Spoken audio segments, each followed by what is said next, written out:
I was in my 10th grade English class and my teacher slapped a stack of freshly off the press white paper onto my desk with the title cover that read straight from the White House, courtesy of President Bush.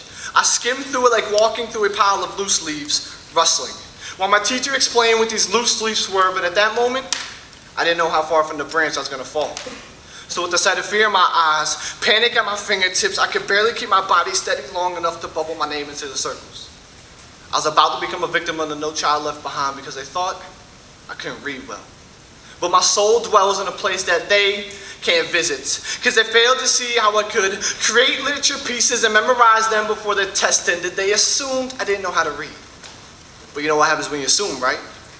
You make an ass out of you, not me, because paraphrasing my words to their imprisoned school sentence doesn't fit into my own syllabus. See, I read through the characters on blank white pages and see the bleeding ink marks of hesitation from illiterate palms, because you can't read their futures. So a line of sweat, glands, and emotions into single situations like illiterate adults filling out applications for work, for college, for kids' doctor visits, because somehow we judge children's reading level when 2/3 of this adulterated nation is illiterate, just like my grandfather was. He used to ask me to whisper in his ear his drug prescriptions by stanzas so he could remember the dosage of milligrams he had to swallow, because Granddad loved my poetry, mostly because he couldn't read aloud what he wrote down, so I'm speaking for him.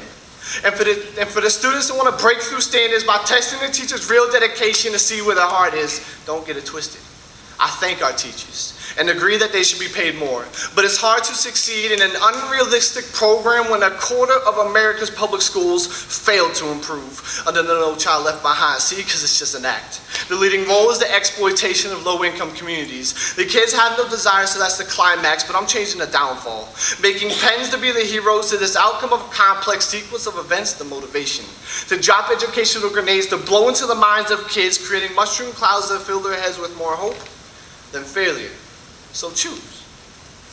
Locked bathrooms or more textbooks? See, school officials lock the bathrooms so students can't hide in them. So kids are forced to piss away their dreams into a toilet bowl they call their classroom. No wonder why school boards say inner city education centers are shitholes. Because no one wants to clean up the mess they ignore. See, speaking of the board, actually. Hold on.